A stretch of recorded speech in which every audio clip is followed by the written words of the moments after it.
Bonjour à vous tous. Donc, la petite capsule ici vise à vous montrer la fonction du panneau de notification qu'on a mis en place cette année.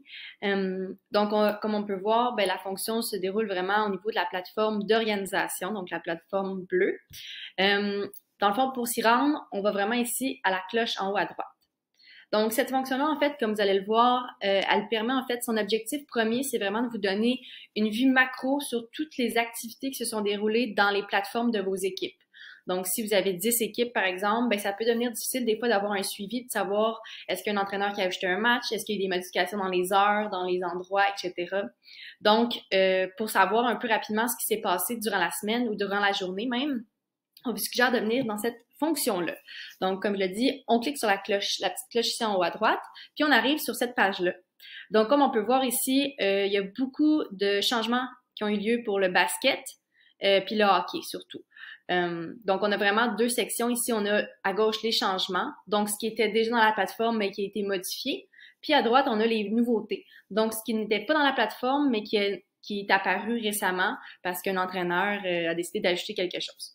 Donc, pour faire en plus un peu plus de tri rapidement, donc si par exemple vous avez 50 équipes, il peut y avoir beaucoup de changements, donc les notifications peuvent devenir vraiment nombreuses. Donc, on a acheté ici des filtres à chacun des deux endroits. Donc, si par exemple, moi, je suis un gestionnaire et je veux savoir est-ce qu'il y a eu des annulations récemment. Donc, je clique sur le filtre annulation. Et là, je vais regarder, ben effectivement, il y a eu dans trois de mes équipes, il y a eu des annulations, des événements qui ont été annulés. Donc, je peux vraiment aller voir c'est qui, puis ça va pouvoir, dans le fond, m'expliquer en fait c'est qui, dans quelle équipe, puis dans quel contexte. Donc, on peut voir que c'est cette pratique-là hebdomadaire qui a été annulée avec ces athlètes-là. Donc, ça devient vraiment intéressant pour un gestionnaire de faire un suivi très rapide, puis un survol de ce qui s'est passé, puis faire un suivi auprès de ses entraîneurs pour savoir pourquoi ces changements-là ont lieu.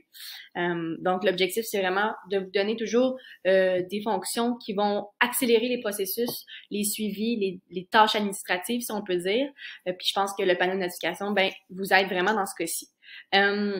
Vous pouvez également, donc là ici j'ai cherché par équipe, mais vous pouvez aussi le faire par catégorie.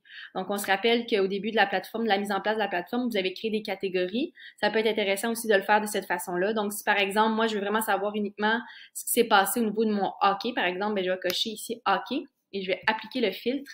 Et à ce moment-là, je vais avoir des notifications ben en fait, je vais avoir le update sur les notifications par rapport seulement à cette équipe-là ou à cette catégorie-là, en fait. Donc, la catégorie hockey. Donc, on peut voir ici qu'il y a eu un changement et une nouveauté, donc une ressource qui a été ajoutée aussi. Donc, voilà pour le panneau de notification.